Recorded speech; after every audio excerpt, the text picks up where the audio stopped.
దేశంలో అభివృద్ధి సంక్షేమ కార్యక్రమాల అమల్లో అగ్రగామిగా నిలిచిన ఆంధ్రప్రదేశ్ రాష్ట్రము అక్షరాస్యత సాధనలో 22వ స్థానంలో ఉందని, దీన్ని గుర్తించి ముఖ్యమంత్రి వైఎస్ జగన్మోహన్ రెడ్డి జగనన్న అమ్మఒడి కార్యక్రమాన్ని ప్రవేశపెట్టారని మాజీ మంత్రి సీనియర్ శాసనసభ్యులు ధర్మాన ప్రసాదరావు అన్నారు. జగనన్న అమ్మఒడి 2వ విడత కార్యక్రమంలో భాగంగా శ్రీకాకుళం జిల్లా కేంద్రంలో ఏర్పాటు చేసిన సభలో ఆయన మాట్లాడుతూ అక్షరాస్యత సాధన ద్వారా పేదరికం లేని సమాజ స్థాపన సాధ్యపడుతుందని అన్నారు. స్వాతంత్రానికి ముందు, స్వాతంత్రం తర్వాత ఇంత పెద్ద ఎత్తున అభివృద్ధి సంక్షేమ కార్యక్రమాలు అమలు చేస్తున్న ప్రభుత్వం ఒక్క జగన్మోహన్ రెడ్డి ప్రభుత్వం మాత్రమేనని స్పష్టం చేశారు.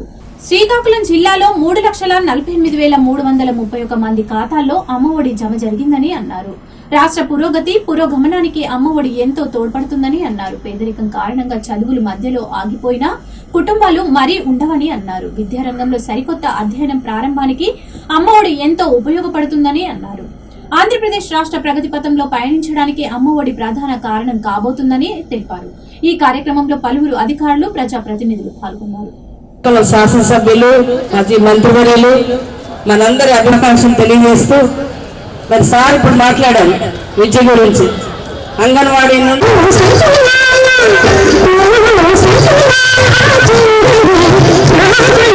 మేనిఫెస్టోలో చెప్పినటువంటి విషయం, ఎన్నికలకు ముందు ఈ ప్రభుత్వం ఆనాడు పార్టీగా మీకు మాటిచ్చినటువంటి కార్యక్రమం ఈవేళ 2వ విడత అమ్మఒడి అనే పథకాన్ని, ఆ ధనాన్ని మీ అకౌంట్లో వేసే కార్యక్రమంగా ప్రభుత్వం నిర్ణయించి నెల్లూరులో గౌరవ ముఖ్యమంత్రి గారు శ్రీ జగన్మోహన్ రెడ్డి గారు మరి కొద్ది నిమిషాల్లో ప్రారంభించబోతున్నారు.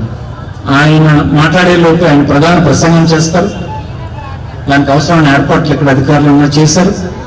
మీ అందరూ వింటారు, చూద్దరు. కానీ ఈ సందర్భంగా నేడు 2వ విడత ఈ అమ్మఒడి పథకం కింద లబ్ధి పొందుతున్న తల్లిదండ్రులందరికీ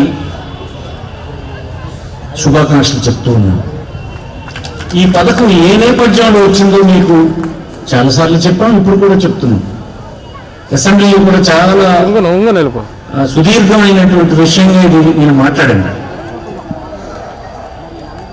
స్వాతంత్రం వచ్చి ఇన్ని సంవత్సరాలైనా, 80 సంవత్సరాలు పూర్తయినా మన రాష్ట్రంలో ఉండేటువంటి అందరూ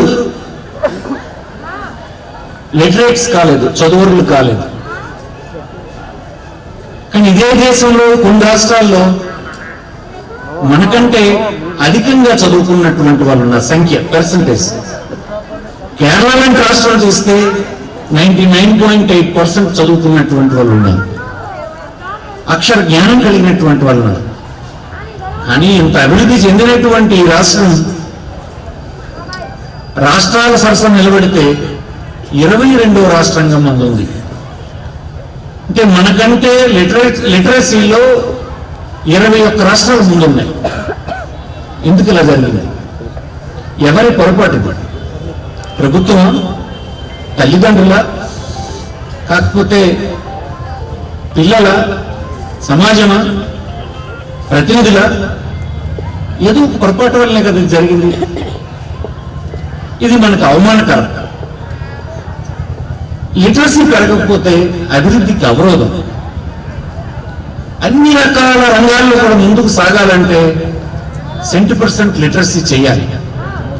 ఆ నేపథ్యంలో డాక్టర్ రాజశేఖర్ రెడ్డి కొడుకైనటువంటి జగన్మోహన్ రెడ్డి పాదయాత్ర చేసినప్పుడు చూసినటువంటి విద్యకు సంబంధించినటువంటి చూసినటువంటి విషయాలన్నీ దృష్టిలో పెట్టుకొని సమగ్రమైనటువంటి సదుపాయాలను కల్పించి అందరినీ చదివించాలన్నటువంటి ఒక తాపత్రయంతో ఇన్ని ప్రోగ్రామ్స్, ఇప్పుడు నా ముందు కమిషనర్ చాలా విషయాలు చెప్పాడు, అవన్నీ మన ప్రభుత్వం రూపకల్పన చేసినటువంటివి. ఆ నేపథ్యంలోనే ఇదన్నీ మనం తయారు చేసి పెట్టాం. అందులో భాగమే ఈవేళ అమ్మఒడి. ఈవేళ సుమారుగా 6,000 కోట్ల రూపాయలు ఒకేసారి అకౌంట్లోకి వెళ్తుంది. తల్లి అకౌంట్లోకి. ఒక తల్లి, తండ్రి తన పిల్ల స్కూల్కు పంపించకుండా బయటకు పంపిస్తే 100 రూపాయలు సాయంత్రానికి తెస్తాడు, మా అందరి కడుపు నిండుతుంది అని భావించకుండా ఉండడానికి